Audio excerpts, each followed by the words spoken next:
welcome to Chemish FM. This is James. I'm joined today by a long old friend, Alaina. Alaina, Gougoulis. We're at your apartment in Melbourne on Collins Street. That's right. Right? Don't give away the actual address though, because it's got. But Collins Street's a big street. Collins Street's pretty big. That's fine. You know, I don't even know where I am. Yeah. So, is this right in the CBD? Yeah. It's the kind of it's not the Paris end of Collins Street. I like to refer to it as the Beirut end of Collins Street. So, oh right. Yeah. There's a big difference over this one street. Well, it's much fancier up the other end. This is the less fancy end. Yeah. I don't really know Melbourne at all. Is this your first time here? Since I was 17. Yeah. It's changed a lot. Like, I think when I came here last time, they'd just finished Crown Casino, and that was like the only building on that side of the river. Now there's like another CBD skyscraper section over there. But how long have you been living here? You're a Perth expat. I'm a Perth expat. I've been here coming up to, I'm not entirely sure, but nearly a decade. So, yeah, 9 years or so. And why did you move to Melbourne? I had decided I wanted to get into publishing, and that was not something that was really feasible to do in Perth, at least not on the kind of scale I wanted to do it on. So what is publishing?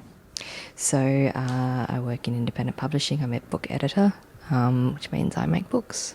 I came here to do a course. I studied at RMIT and did a graduate diploma in publishing and editing, and learnt all about the business of books, and got into it pretty soon after finishing that. Okay. Now, I saw this movie the other night on Netflix with Sarah Michelle Gellar. It's quite recent because she played quite an older character rather than the normal young hip thing. And Alec Baldwin. Okay. And then the publisher was. You haven't seen that movie? What was the movie? I don't know. It was about publishing, though. Yeah. No, I haven't. It's one of the worst movies I've ever seen. I wondered you could really pull it apart for me. I'm sure. No, sorry. It's not a particularly. I think that if you have Netflix, find it and just see and be like, oh my god. I think it's an industry that people tend to glamorize, but it's you know, I think it's written by someone in the publishing industry, because every now and then they pop up an interstitial that says, oh, this is a term that's used in the publishing industry, just to remind the audience this is what the hit terms are. They know their stuff, yeah. I think it's like how there's a ton of movies about writers, there's a ton of books about writers. I think that when that's your life and your job, you tend to think it's inherently interesting, when for most people outside of the industry, it's probably not. Right. And so you studied over here? I did. And then you got... Years. What was your first step out of school? Did they recruit you from? So no, so this was a grad dip, and when I had about 6 months left on that when I applied for this internship that was through the Australia Council for a local publisher called Text, and they were offering an internship in the rights department, which is about selling rights to our books overseas, or to large print publishers, or to audio publishers, etc. So I got that gig, and that was 18 months. As an intern? As an intern, yeah. Paid internship. A paid intern, yeah. Okay. So paid internship is called an emerging producers internship. Does that mean you'd get paid less, kind of like an apprenticeship? Well, I certainly didn't get paid much. Yeah. So you're not below minimum wage? What's minimum wage? I don't remember. I feel like my brother, he did as an electrician, and you get paid below minimum wage in the idea that you're getting taught at the same time. Yeah. Like that. Yeah, look, I mean, publishing industry is known for its meagre wages, so it's probably perfectly reasonable in that kind of context, and perfectly ludicrous for anyone else who's 25 and working in an office. But so you're selling rights as an intern. You're selling rights to people overseas territories and stuff like that. Yeah, that's right. So I got to go to Frankfurt, which is where the biggest book fair of the year is. It's held in October every year, and everyone descends upon this German town and sells rights or buys books for 3 or 4 days, and it's pretty exciting. So you speak to publishers from a whole host of different countries and try to interest them in the books that you have to sell. And so you're pitching them, or do they have to try and read them beforehand? No, you're pitching them. I mean, sometimes there's always going to be one or two books that are, the kind of hot topics at the fair, and once that word has gotten out about those, then the people there often, race to read them and try to pay for them, offer for them on that day, do it as quickly as possible so they can lock it down. So that's quite exciting when something like that happens. Our company had that. I wasn't there, but it was a few years ago with a book called The Rosie Project. And that was the hot book of the fair. And so everyone was clamouring to buy rights to that one. And it became really heated and exciting. Now, the legend in the film industry about the Rosie Project is that it was a script first. Mm-hmm. He couldn't sell the script, so he wrote a book. And then the book got optioned to make a movie with Jennifer Lawrence or something like that. Yeah, that's totally right. So he wrote it as Graham Simpson. He wrote it as a screenplay first. Mm-hmm. I don't know if he then tried to sell it. I'm not sure about that, but he then turned it into a book, which won the Victorian Premier's award for an unpublished manuscript, and we bought the rights from that. And then the film rights were snapped up by Sony, and before it became a hit as a book. No, after it had been published, or after it had been published here at least. I'm not sure if it had been published in America yet, but they bought the rights. Jennifer Lawrence was attached, and someone else I can't remember, but the scheduling conflicts as usual. It's because it's been a while now. It's been a while. Latest I heard, Ryan Reynolds is attached to it, so to play Don. But we'll see. And Graham's writing the screenplay for that again, I guess. I don't know if it's just going back and dusting off his whole draft. Yeah. But that was part of the deal, and that should be pretty great if it happens, when it happens. And so you're selling that. I think I actually listened to the audiobook rather than read the book. Mm-hmm. So what, you would deal with Audible? Yeah, I mean, not me personally anymore, but that was the big ones in Australia are Audible and Belinda, Bolinda. The rights would have been sold to them, and they would pay to have that produced and distributed. So, yeah. So what? Okay, you're at the Frankfurt thing. Mm-hmm. You're still an intern. Yep. And you're just watching other people sell, and you're participating, or they actually sent you to sell? Well, it was me and the publisher and another colleague in rights, so three of us there. And I had my own meetings and was pitching, so that was pretty. How do you pitch a book? Is it like pitching a movie? Possibly, I suppose you kind of. I mean, it's a conversation, and you try to gauge the interests of the other person. Often they'll tell you exactly what they want. I want dystopian fantasy for teenagers, and you say, okay, let me see what I got here for you, and you flick through, and you're kind of like, I've got the right thing. Mm-hmm. You try and sell it to them, so you kind of figure out if this is a person who's going to be sold on literary merit, or if they're going to be a person who wants to hear more about plot. It's interesting the extent to which the location of the publisher matters as well. Like I went to a Taiwan book fair as well, and had a lot of meetings with publishers from all over Asia, and it seems to be that the books that they're most interested in are ones that are edifying in some way. Like the fiction itself is tended to be, this is a really broad generalisation, but generally seen as pretty frivolous. So, especially for teenagers or kids, so they want something that has like a proper moral message or some kind of lesson to be taken away from. So we try to, instead of just saying, this is a lovely book about, a girl feeling lost in her hometown, you say, well, this is teaches kids to be self-reliant or to the value of hard work, etc. So you're always trying to twist your book into something to match their expectations in the hope that they'll read it?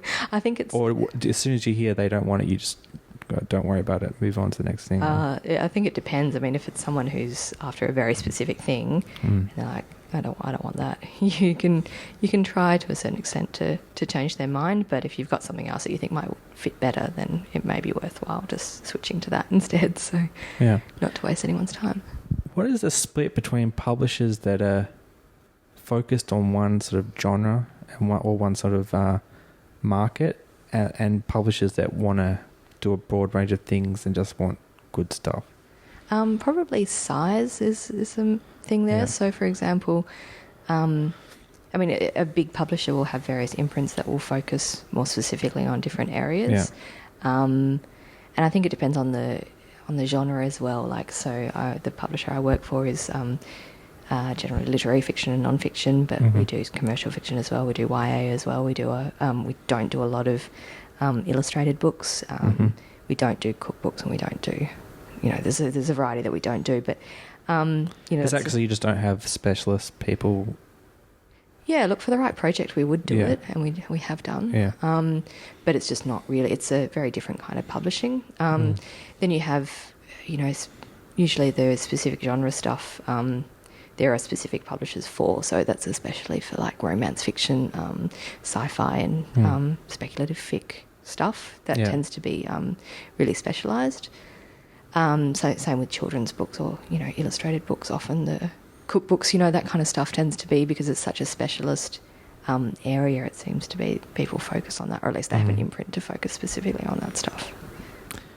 So you're going to like Frankfurt and Taiwan. Who are you speaking to? Other people from Frankfurt and Taiwan, or people from all over that area? People from all over the world, really. It's in Frankfurt. It's everyone descends, so there's a whole hall that's for agents, and but there are other halls that are specifically for certain regions. But yeah, you'll have a meeting. The meetings are all half an hour or whatever, and you'll have 15 minutes. You'll have a meeting with someone from America, someone from the UK, someone from Greece, someone from Latvia. It can be whoever. And yeah, it's a really good way to meet a kind of people who you have a conversation with by email for most of the year, and then you finally put a face to it, and you're like, oh, you're actually a man. I thought you were a woman. That's fine. Not that it matters. Well, that sounds exciting. At some point, is there a book that is your book that you brought in, saw all the way through to publishing? Yeah. Well, so after I worked in rights for a few years, I moved into digital publishing, and then eventually into editorial, which is where I am now. And editorial tends to be you get to acquire the book and you see it through. So what's really great about working at a publisher like Text, which is a mid-size now, I think, independent publisher, but we are a really hierarchy-free kind of place. So even though I'm a fairly junior editor there, I still have the opportunity to acquire books, which is something that tends to, if you're at a bigger publisher, is only done by the real high-ups. So, I have the capacity to, if I find a book, if it, someone sends it to me, or I inquire after the rights from an overseas publisher, I read it, I make the case to the rest of the company, try to get a reader on board from publicity, from marketing, from various other departments, and make the case for why we should be publishing this. And that's not just me, obviously, that's everyone in editorial, and people in publicity and marketing have the opportunity to do that too. If they are passionate about a project, it's really led by the person who reads it first, and they get other people on board, and you take it through to acquisitions and hopefully get to publish it, and that's really exciting. And then because of the way the company works as well, we editors see it through from acquisition through to pressing print, so you actually are involved in every step of the project, as opposed to other companies where you might hand it off at some point to a copy editor, to production, and they'll see it through. But no, we do it the whole way. So, what was your first book that you were like, okay, like this is mine? Yeah, I mean, because it must be weird because you're new, so you're like, you're not fully confident. Like at some point you're like, I know this is the kind of book that I want to push. But when you first one, you go, is this one, or should I keep going to the next manuscript? How do you decide? You go... Yeah. Well, I think when you first start off, you're probably more inclined to say yes to everything, just because you want to start building a list. You want to start getting stuck in. I'm known as someone who's a pretty tough on books. I tend to not really fall in love with them all that often. So when I do, I know it unequivocally. Yeah. So that's helpful, but obviously you need to try to read broadly and to look at the big picture with things like that. And so the first one, how did you know this is what I'm going to stake my first Well, got it going? the first acquisition I made proper, that was a local acquisition, and those are the most exciting ones, I think, because you take it, a raw form manuscript as opposed to a book that's been published or has already been acquired from by an overseas publisher, and you don't get to work on those really, if you buy. So, for example, I acquired the rights to Ta-Nehisi Coates' Between the World and Me, but which was fantastic. It's an amazing book, and I'm really so happy that I got to work on it at all. But I didn't get to. So you're literally getting printed books in the mail as well from other publishers around the world? Not usually printed books, because usually you're getting it early. In advance. Okay. Yeah, so you're getting manuscripts, but they're, typeset and they've already been edited, or, they're about to be copy edited, and you don't really, on occasion you have say, you can say, I think there's aspects of this that aren't working, and if it's early enough in the process, you can actually be involved in that. But most of the time you're seeing the finished product, or at least the product that you're, going to be buying, and that's what you've got. Who's sending you that? Is it the other publisher? Yeah, the original publisher. The other publisher, or their own agent if it's an agent working on their behalf. So the local acquisitions are great because you see, you're speaking either with the author direct or with an agent representing them, but you get to get your hands really dirty, get in there and mess around with it, which is what editors really want to do. You want to move the commas back and forth, in and out. And so the first local acquisition I made was an incredibly talented young author. Probably, I don't know if I should say the name. Anyway, I'll say. It's so an amazing young author called Jennifer Down, whose debut novel we published earlier this year. And that was incredibly fun because you just see the talent on the page and the capacity for her to do amazing things. And the book itself is incredible, but it's just super exciting because you're getting someone like right at the start of their career, and you're like, this is something I can be involved in and see through. And so there was a good 16 months, I think, from acquisition through to publication, and we did quite a few rounds on the book before then, and that was a really rewarding and exciting process. Yeah. So that was published this year? Yeah, in February. And so when did you pick that jump on board? June, not the year before, but the year before that, I think, June, July. So it's like a 2-year process? That was about 18 months, I guess. It's usually about a year from acquisition to publication. Mm-hmm. That's the ideal time frame, obviously. Is that spending time editing, or are you just waiting for a slot to be... Oh, no, that's working on it the whole time. So, for example, a book that's published in February, usually you're sending it to print in early December. Yeah.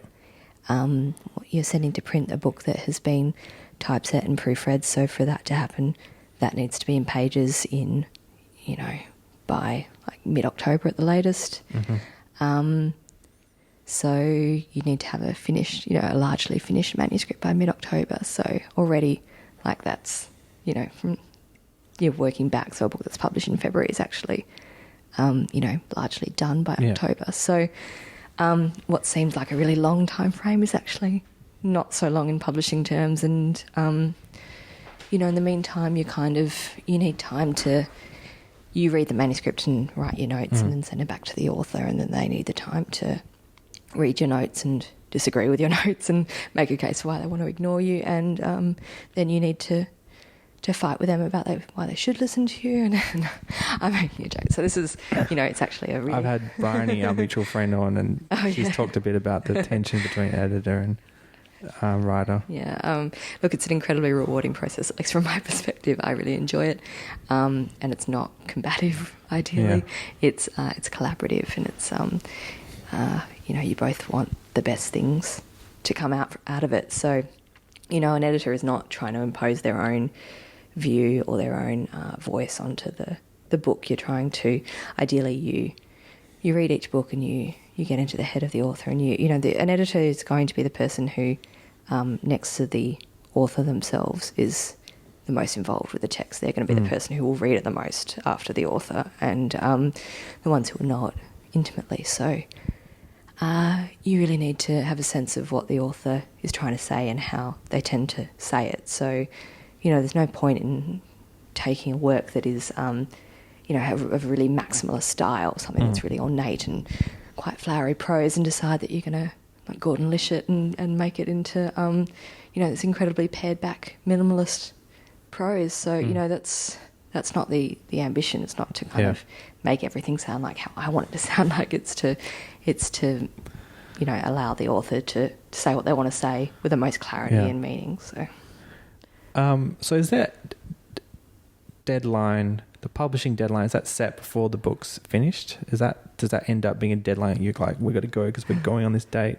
There's a bit of flexibility built into it, but usually, it depends on the kind of book. So if it's a non-fiction book, often you're buying off a proposal and it's a book that hasn't been written, and you might say, would be buying a book now, and the person's going to deliver it in early 2018, for example, and we'll say, all right, we'll publish that in September 2018 or maybe early the following year. And so, you hope that they stick to that schedule and deliver on time, but there's life gets in the way, so sometimes that'll get pushed out. Other times there'll be certain events for which you're trying to publish for, or dates that you're trying to publish for, and so there's not a lot of scope to move things around, and so you are kind of, this is our deadline, that's what we're working towards, and so ideally you don't race against the deadline all that much, but it is inevitable.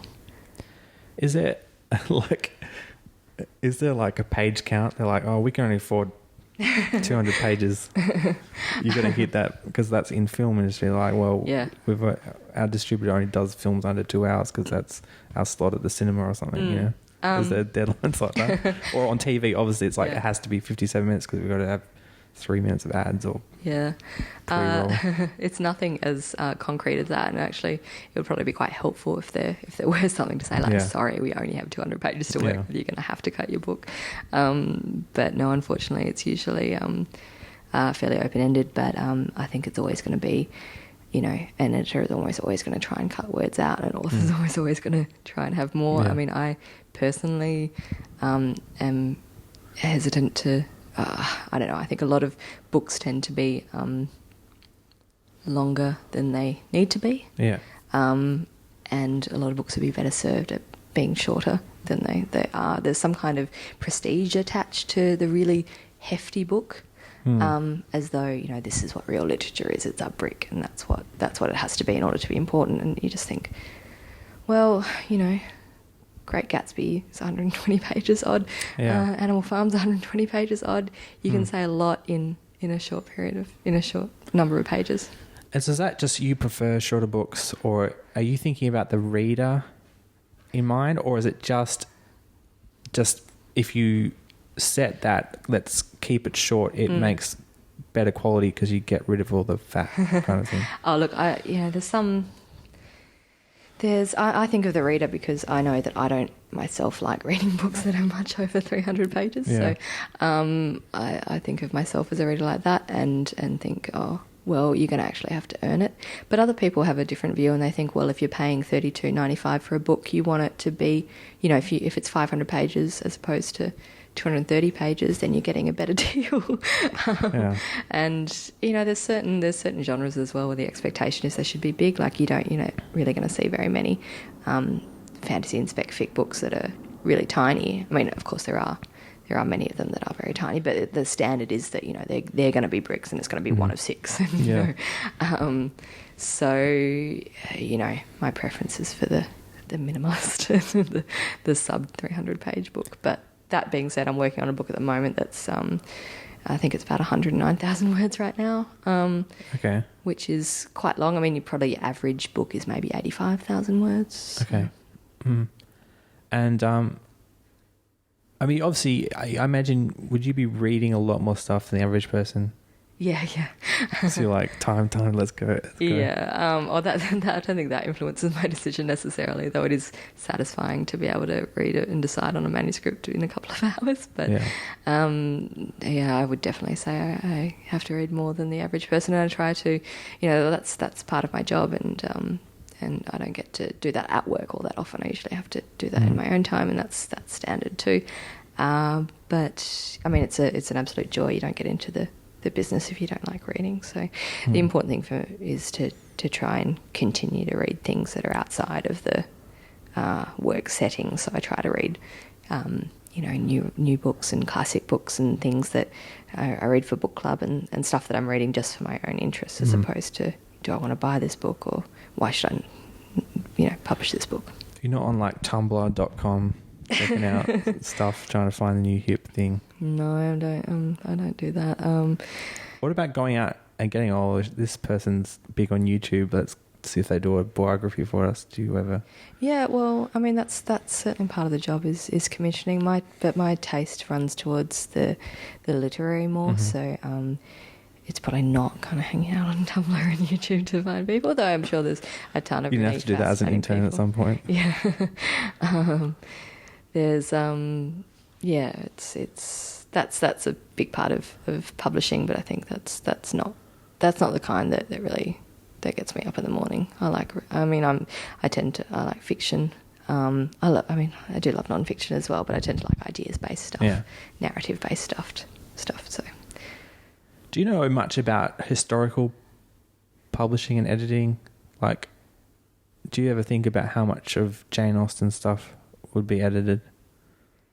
That's an interesting question. I think that I don't know a whole lot about it. And in fact, I only discovered today, talking to a friend who has a PhD in literature, and she's talking about doing a project with someone whose interest and research lies in book history, and there is a distinction between book history and literature, which is that it's more about the book as the object and the process that created that book and the various editions of it, etc. So I didn't even know that was a thing, but I don't have a great understanding of the background there. I know that, wasn't a lot of her stuff unpublished or published pseudonymously or not. Have you read some of the not her main stuff?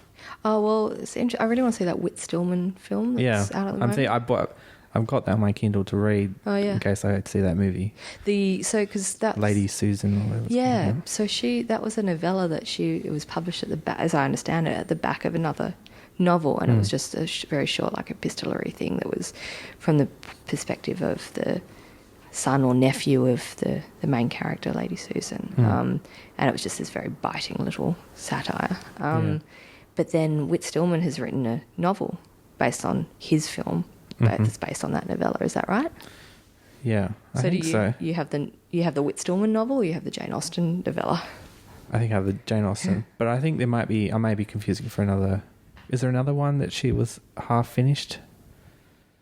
Quite possibly. Sorry, I'm not full bottle on Jane Austen, but the Lady Susan is the one that Whit Stillman used. Yeah. So, but his book is called.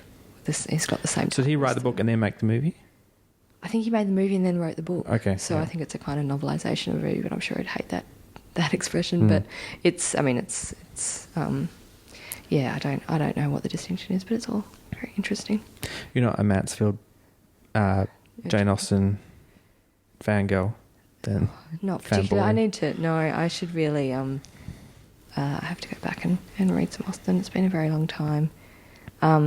And I feel that, I tend to, I don't know. Do you reread stuff? You're reading stuff all the time. Do you ever reread stuff? I try not to. Yeah. And especially for things that you read and love, when it's like I like to just think of myself as a Salinger fan, and I don't want to go and reread Franny and Zooey or Catcher in the Rye, because I think I'd probably be critical of it. Yeah, I'd be a bit disappointed. I think it was, an amazing things to read as a teenager, and you know, life-changing and incredibly powerful, and I'd probably go back and think, get a job. Yeah.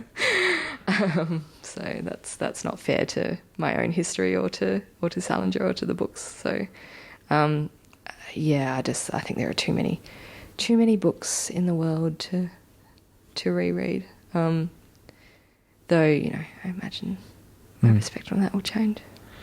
A lot of with films and stuff, I guess I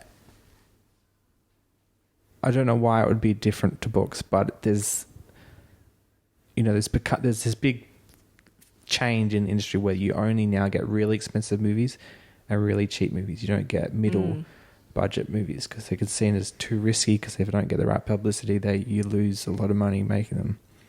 Yeah. And they get crowded out by the big movies, and obviously, yeah, they're riskier than the cheaper movies. But there's, as part of this risk averseness, everyone's pushing the formula. You got to have the formula. You got to have the hero's journey perfectly. Guy's got to have an intent. Yeah. He wants to make lots of money, and he's got to have obstacles to that money, and then he's got to have to become a changed person after he doesn't get the money. Yeah. And that's like every movie now. If it doesn't follow that formula, you're not really considered unless you're already in the auteur status where you get to do whatever you want. Yep. Is there stuff like that in books? Yeah, I reckon. Like they're pushing formulas like we want. I think that there tend to be trends, and there tend to be it's probably more in the genre stuff, so it's harder in literature. It tends not to be so trend driven, though there are broader trends, like, for example, the 400, 500 page epic from the writer based in Brooklyn kind of trend. But there's the whole Hunger Games. Yeah, well, it's Divergent thing. That's right. Like, it's YA in particular that tends to be really driven by trends. But the trouble with publishing, and look, it should be the same with movies, but I think movies have a longer, it seems to move much slower in the sense of the trends that, like the superhero trend will last for a good 10 years, so you can kind of build off that. But it's faster in publishing, so it doesn't actually work necessarily, because by the time like dystopia is the hot thing or whatever it happened, or paranormal romance, which it was around the Twilight time, by the time you kind of identify that trend and acquire a book to publish in that trend and then publish that trend, it's moved on, and everyone's like, oh, paranormal romance, that's so last year. So it can be really dangerous in that sense, trying to chase the trend, I think. Is the whole 50 Shades of Grey trend still happening? Oh, yeah, I guess so. I think that probably, mainstream erotica? Yeah, is that what it is? Yeah, there was a lot of that, and I think they're still churning it out, but I'm not sure what the latest thing is. You just ignore that. Oh, it's I'm Did you read it to see what everyone's talking about? The 50 Shades? No, I didn't read it, Yeah, to be honest. Life's too short. Yeah. I don't. If I was convinced that there was, I would read it and think, no, there is something here. I can see it. I mean, obviously there was something that can captivate that many million people worldwide, but I don't think it's not for me. That's fine. Now you worked on the Rosie Project, and that came along similar time to the Big Bang Theory.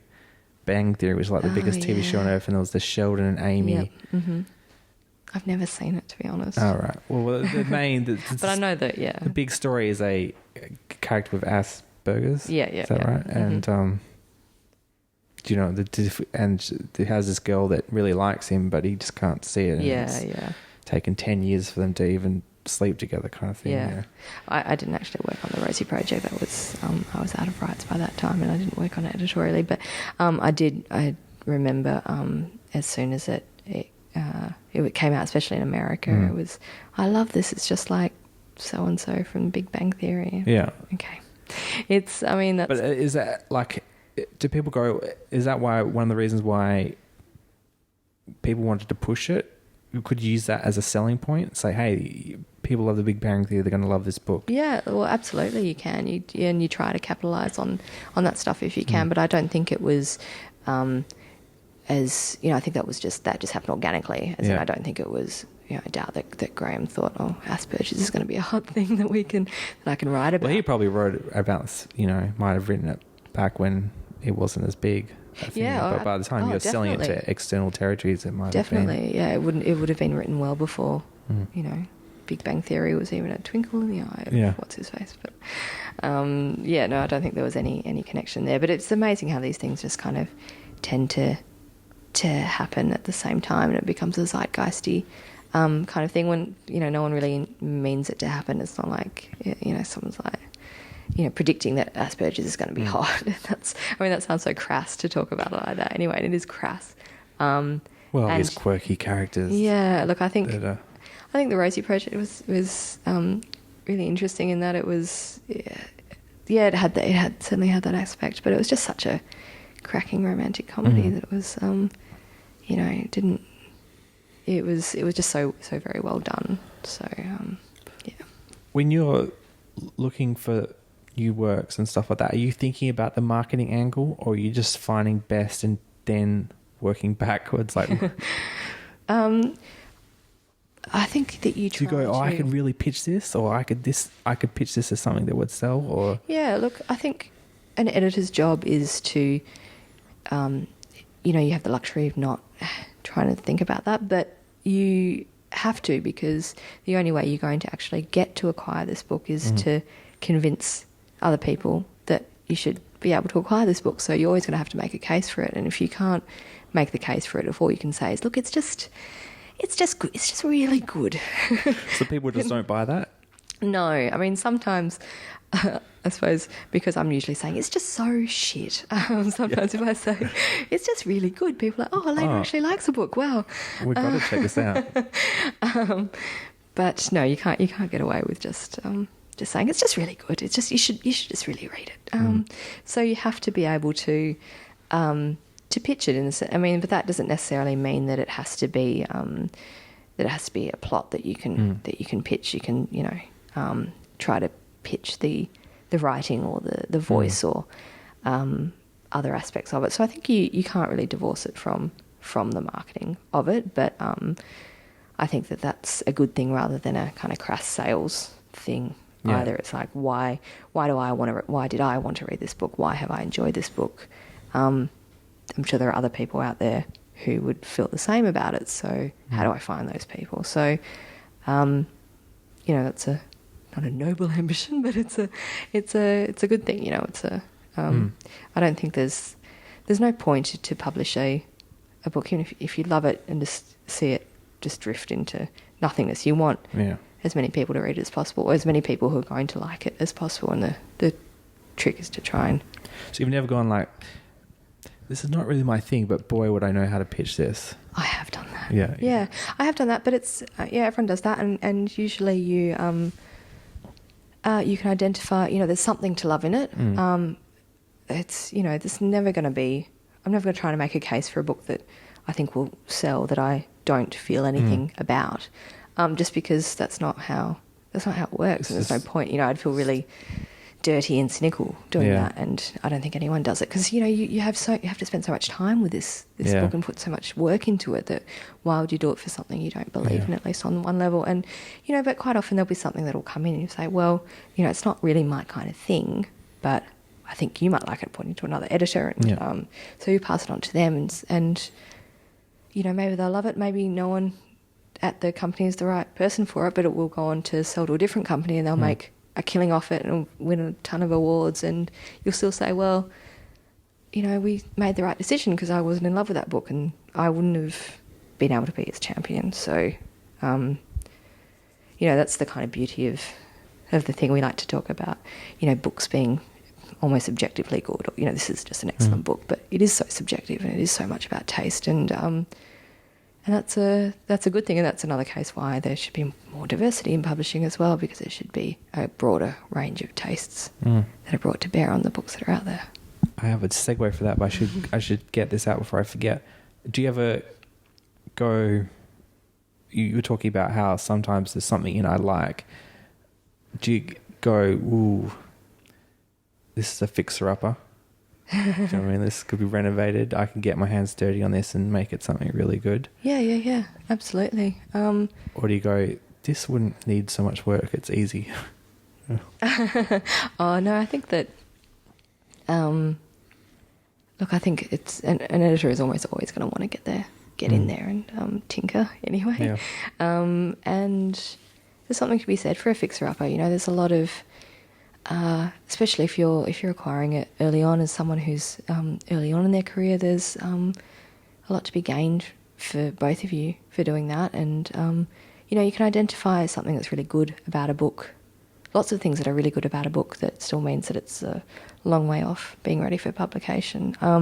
So you might say, well, this person they're just a cracker storyteller. You know, this is just like, just rips along. They really know how to like get the reader engaged and have that narrative traction there. But there's a lot of problems on the line. You know, the words aren't in the right order, or there's too many of them, or whatever it happens to be. And so, yeah, that I mean, it's a lot easier to fix that than it is to fix a completely broken plot, I think. But you know, it might be that someone has a really great voice. It's something that's new and, you know, a different style of writing, a different way of saying something. And so if they haven't nailed the story, maybe there's a way you can fix that.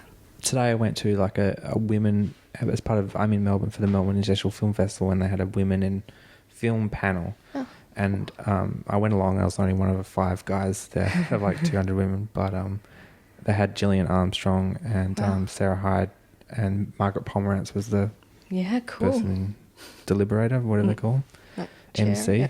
Mm-hmm. And so I just went along as a fanboy, and but you know, in film in Australia, the majority of at least the big budget stuff is all government funded. Mm-hmm.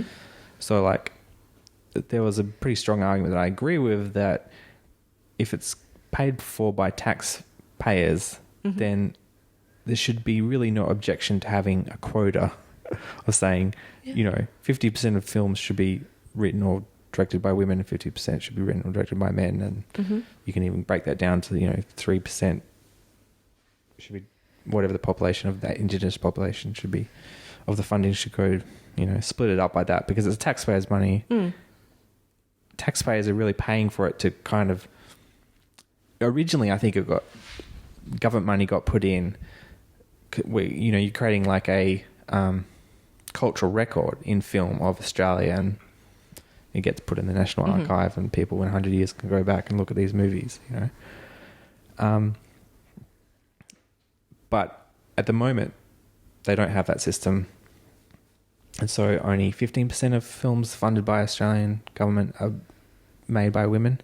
Right. And so it seems like an easy way to fix. But the reason they do it is Australian government won't give you funding until you have the publisher on board in the first place. The studio who's going to, or distributor in film, it's called distributor. But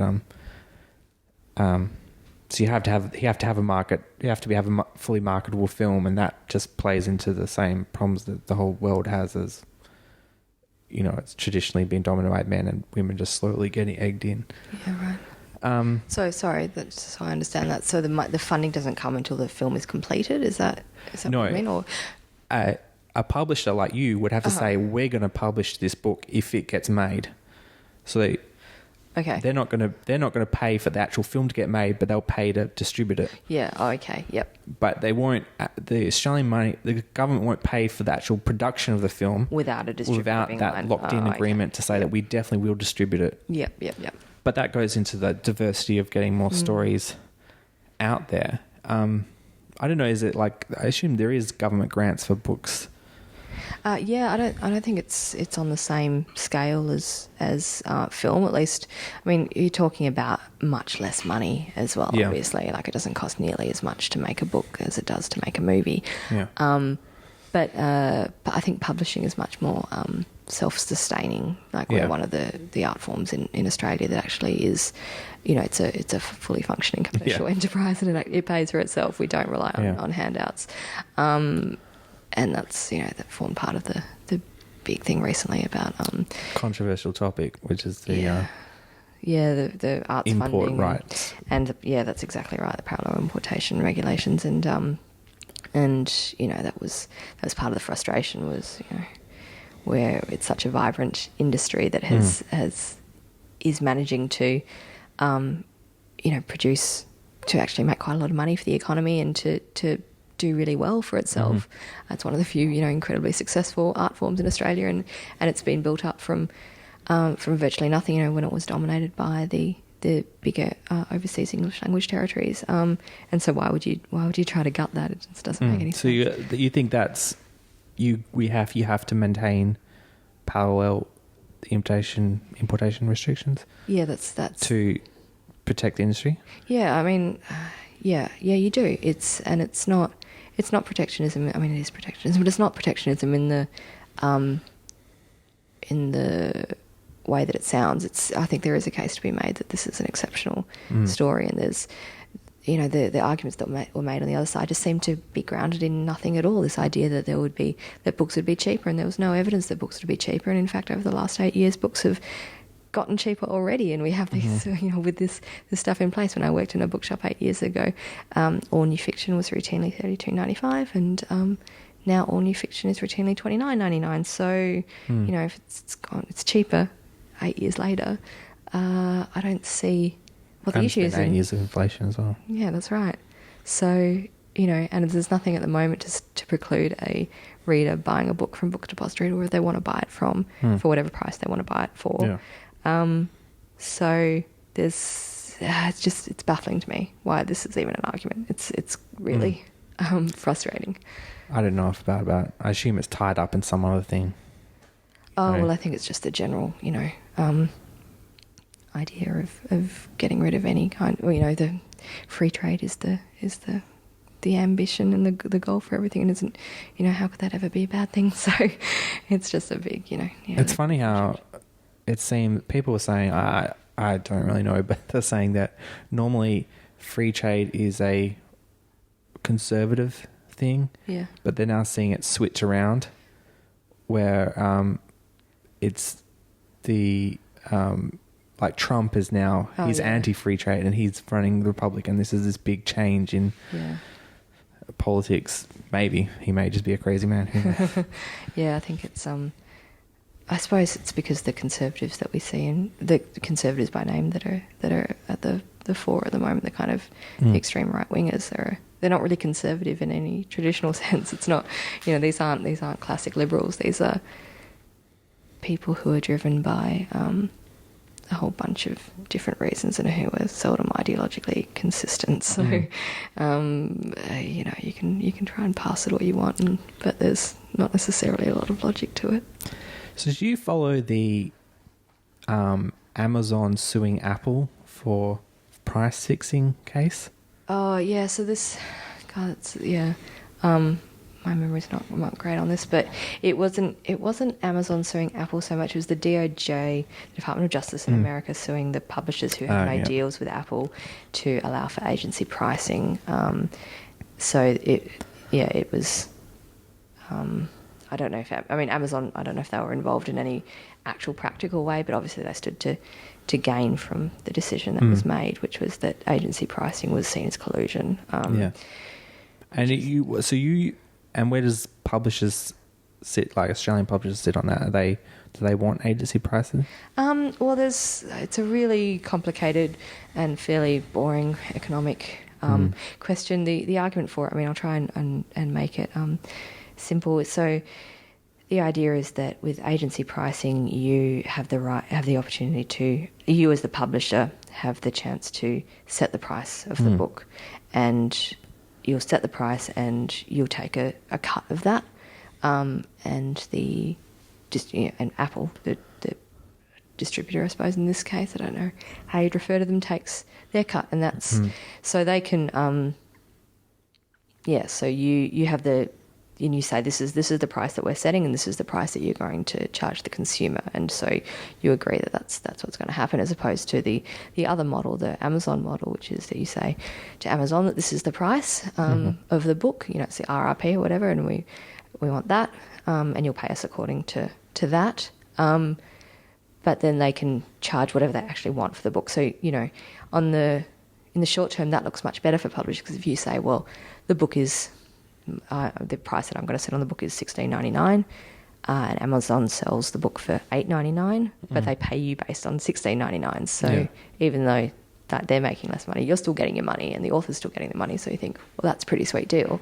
But the idea was to think of the long game, to say, well, yeah, but if in 10 years everyone thinks that the price of a new book should be $8.99, and the only player left in the market is Amazon, then they can dictate the terms to you that now, okay, I know we were paying you X percentage based on $16.99. Now we're going to pay you a much smaller percentage based on $8.99, and that's the deal, and you're going to have to suck it up. And so publishers were scared of that and tried to think of the long term and not devaluing the product, the books that we create, and saying that, you know, taking a stand like this a book is not worth that, a book is worth more than that. And so it's more important to us to have that idea of how much a book is worth to be established in the market, and not have that degraded than it is to be getting more money. But I've heard a lot of very intelligent people make the case against agency pricing as well. So I think that it's still, you know, it's still so new, really, even though ebooks have been out for an age. It's still pretty new, and, you know, publishers don't really, the publishing industry doesn't move at warp speed. So, you know, it takes us a while to get our head around this kind of stuff. So I guess we'll see. You know, it seems less pressing now than it did a few years ago, given that a few years ago the rate of uptake of ebooks was so high. It was, you know, every year it would be exponentially bigger, and now that seems to have plateaued or fallen off, and the shine seems to have gone off that a bit. So, of ebooks and digital publishing generally, a little bit. I mean, but who knows what will come. I think last time I spoke to you, you were not a fan of Amazon. Is that still the case, or is it leveled out? No, it's still the case. I mean, obviously no, I shouldn't say that. Look, we work with them, and they have an important role to play, but on the other hand, they are the devil, and that's, you know, that's for a variety of reasons. And, you know, I don't think they treat their staff very well. I don't think they pay the taxes they should pay.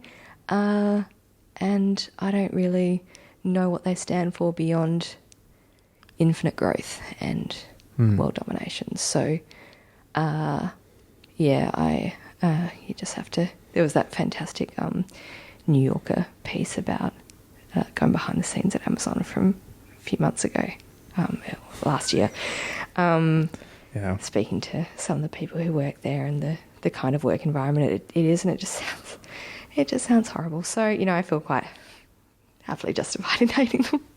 I don't think there's all that many people who are going to come out in defence of them. Yeah. But yeah, it is a bit scary sometimes. Like, you go, a bunch of publishers tried to team up with Apple and take on Amazon, you know, when they released the iPad, and they got sued by the Department of Justice for it. But is that, I don't know if you know, is that just because of agency pricing? Like, if they tried to do it without agency pricing, but... Well, the problem was this idea of collusion and how that's not allowed. I mean, it wasn't collusion. Well, look, I think it wasn't collusion, and a lot of commentators think that it wasn't collusion. I think everyone was shocked that Apple sort of lost that case. Yeah, I think they... Because it didn't seem... I guess it might have risen prices to the consumer, but it just seemed like it was trying to get the prices sustainable, you know. I think that was it. It seemed like a fairly baffling decision, and yeah, I don't really understand it. I think it was appeals. I don't really know how it stands at the moment, and yeah, it's strange. It's strange because it's not collusion in the usual way of seeing things, and it didn't seem to result in consumers being worse off, which was always the justification for the suit in the first place. So, yeah, I don't know. I ended up losing interest in it, to be honest. It went on so long. And it had come off the back of the Google book scanning thing as well, and it's you just eventually, you know, move on to actually doing your work. And it was interesting. I just wonder. I feel like it should be really easy to make Amazon less important, because you should be able to get, and maybe it's just all these anti-colluding laws, whatever they are. You should be able to get like a bunch of the biggest publishers come together, create a standard for ebooks that anyone can use, and then suddenly, if any old Chinese ebook that's cheaper than a Kindle can run the software from these publishers and buy any book, and you can see all your books there, no matter what publisher or whatever it is. And any online store can sell the book, so you got more people selling books, just like you have physical stores selling books. It should be an easy thing to do. Yeah, it should be, but I suppose it relies on publishers actually talking to one another. It relies on things like not having DRM, digital rights management stuff, which some publishers have come out and said, look, I think like Tor, the sci-fi publisher, I think has said we don't have any DRM on our books, and that was a really conscious decision that they made to try to make their books more appealing. And there's a case for that, but it's going to be pretty hard to convince publishers why they should not protect the books that they're putting out there. So it's hard to change these kind of entrenched ideas, and trying to get people to work together who haven't traditionally worked together is a difficult thing to do. And there's been a lot of attempts to work out things like subscription based online book selling, like a kind of where you could get you pay a single middleman and then are able to get content from various publishers, and that's I think books, but also just generally media, and it seems to not have taken off. It's just something that should be better, and that isn't. And in the same way that ebooks should be better, and ebooks at the moment are I'm not a huge fan of them. I think there's a lot of I like reading on my iPad, and that's where I do most of my work reading. Otherwise, I'm printing out books like that. I bought an iPad just recently, and it saved me a huge amount of paper. Yeah. Already, I've run out of 3 months. It's great, but I think that there's, at the moment they just tend to, it's basically what you have in print form, just on a screen, and it has the capacity to do so much more, but it doesn't, and I don't really understand why that's the case. I think probably because it would require a lot of resources and a lot of innovation, and the kind of resources that people don't have, and but yeah, there's just endless scope for a whole brave new world of digital publishing, and of content. I hate that word content, but content of various kinds being available to people in various forms, and that's how people consume it, isn't it? Like you don't kind of I don't know anyone who buys the paper. You buy The Age in the morning, and that's where you get your news. That's not how it works. Like every morning I have my 4 or 5 websites open that I get my news from. Then I also have my RSS, and I have my Twitter, and various other places where I get information. And I think that's how people are online now, and so there's no real reason why books can't fit into that kind of configuration in some way, but we haven't worked out how yet.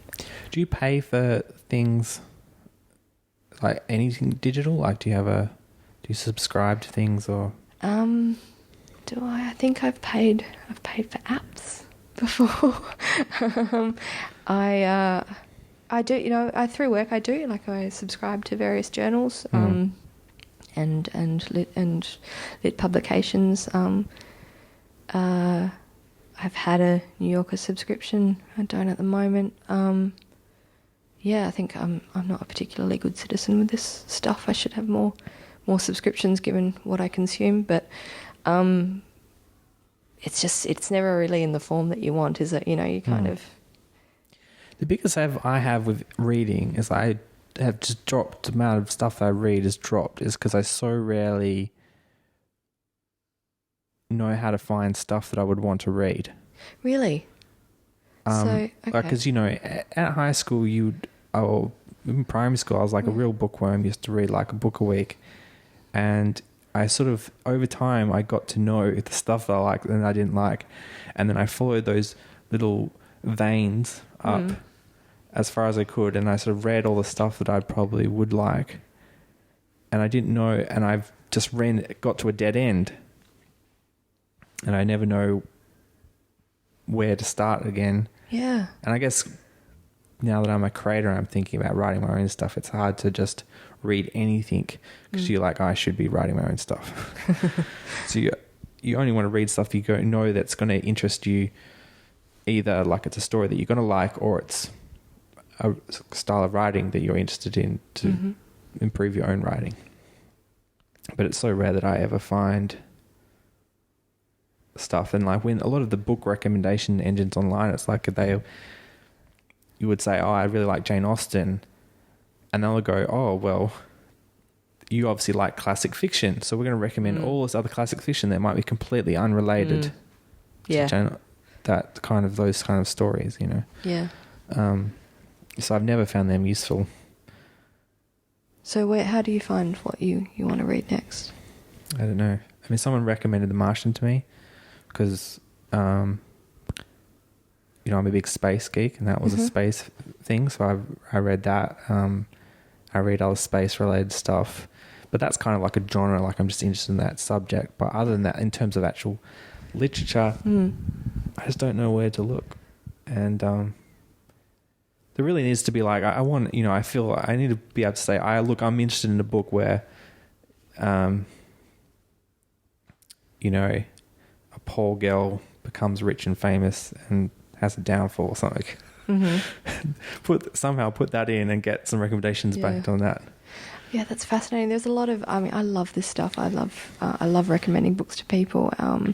And that was one of my favourite things about being a bookseller was, someone come in and just say, what should I read? You say, come, my child. Yes, well, that's true. Let us walk through the passage. So that's really fun. Is there, obviously people at bookstores, it's good to, if there's a kind of, to be a regular at a bookstore, so that you can have an ongoing conversation with people and so they know what you like and, what worked and what didn't. There are a few online resources that are good. That is one, I think it's the Book Oracle, the Biblioracle or something like that. There's various ones where you kind of give them the last 3 books that you read or the last 3 books that you enjoyed maybe is more accurate. And then some books that you didn't, and then they make recommendations based on that. But I'm always interested in knowing how people decide what to read. I think my interests are diverse. Like if I said I like Pride and Prejudice and The Martian, a recommendation wouldn't know what to do with that. Yeah, that's a puzzler. I actually have a book. I'm hoping there's going to be a huge now that Martian's become big. There's going to be a whole rush of that kind of realistic science fiction. Who wrote The Martian? Andy Weir. Okay. He is. He was just a guy. He put the book on his website, but he was literally. I'm not sure if he's an engineer, but he knows his stuff, and he was literally like, his idea for his book was have you seen Apollo 13? Yes. Do you know? I don't know if you remember. There's a scene where they're like, "Okay, we've got I remember Tom Hanks, right? Yeah, that's what I remember. But the key part of the film is they need to basically get a cord from one spacecraft to another, but they use both. Like one is basically using an American plug, and one's using an Australian plug, and they have to connect it together with just the resources on that ship. And literally, because it's so sensitive to how much weight you have, there's no just, I've got some spare sticky tape here that I can wire up in a soldering iron, because you don't carry that stuff up because you're only going for a few days and you want to bring back as many moon rocks as well. So it's like there's a scene in Apollo 13 where they just dump a bag of exactly what's on the spacecraft that the astronauts can access. And it's like, how do we get this plug into this plug with this stuff? Have you read The Martian or seen the movie? No, but this just sounds like MacGyver to me. Yeah, it's like MacGyver. Okay, yeah. He gets stuck on Mars and he has to... MacGyver in space, you've sold me. Repurpose that. But he's sort of done the maths to realistically what he would have to actually do. Like he's literally taking his poo, putting it in the ground as fertilizer with some other chemicals so it's not biohazard, and then growing potatoes for 3 months because if you get stuck on Mars, you're there for 2 years until Earth and Mars line up again. Right. So he has to survive for 2 years until a rescue mission can come. Hardcore MacGyver. Like long-term MacGyver. But it's a cheesy, it's very sort of cheesy. He's a cheesy character, you know. He's like, oh yeah, I'm going to save the world, except the whole world is just me. I'm the only person on this planet. You know? I can't remember how we got to this now. Oh, book recommendations. Yeah, okay. Well, I mean, stuff like genre stuff, it tends to be really, like, there's such a strong community around it anyway, isn't there? Like, do you... Yeah, I have a bunch of sci-fi that I've downloaded and I just find it impenetrable because it's either too fantasy or it's too hard. They've really gone down one very narrow niche. Like, everyone communicates with their fingers now. Okay. And the whole book's based around people communicating with their fingers. Yeah. And I'm like, I want a girl who's in space, gets rich and famous, and then she has a downfall. It's got to be in space. Yeah. All right. Well, maybe. No, I don't. This is why I have to write my own stuff. I was going to say, just... That's literally what I decide to write, is stuff that I want to see or read. That's, a lot of people say that. I'm quite happy if nobody else reads them. That's why I know if it's something I like is good for me, even though it's not. I had this one thing that I really liked, and no one else. This is the worst thing ever. But I like went and reread it. I was like entranced. Wow, I'm a genius. Yeah, because it's my whole fantasy. Well, that's fine. No one wants to read this white middle-aged man, middle-class man. Fantasy stuff. So now we're going to end on white middle-aged man's fantasies. So, what are your okay? That's a good idea. What is your favorite? What's your desert island books? Oh wow, top 5. No, I don't do the top 5. I can't do that. There's don't have to be the 5 best. To just be like, I'm running. I got to go to the desert island right now. I'm going to grab 5 books that I can. Well, I'd probably then just grab, say, like Edward St. Alban's Patrick Melrose novels, because I think there's 5 books in that series exactly, so that would be really convenient. Just one set of... Yeah. Though annoyingly, I bought the quartet, and then he wrote one more. Is it the same series? So it follows the one. All right. I mean, it's not his collected work. No, it's just one character. It's 5 books based on the one character, and they're fantastic. Oh look, James Salter is right up there for me. I love mid-20th century women writers, preferably ones who are either drunks or sexually confused, preferably both. It's a niche genre, I'll admit, but that's mid-century is last century? Mid-20th century, yeah. Yep, so very specific kind of books there. I think that's all you can get out of me for now. What was the minimalist writer you were talking about? Minimalist writer? Oh, well, the editor, the famous kind of Lish and Carver thing. So Gordon Lish was his editor, and it was Raymond Carver who's the writer. And now, there's a few years ago they put out the book that Carver had originally written pre-Gordon Lish taking a blue pen to it. Yeah. And it was very different. It was really interesting to see. And what was it? It was more minimalist before? No, it was much bigger. So Gordon Lish had pared it right back. And that's a very famous example.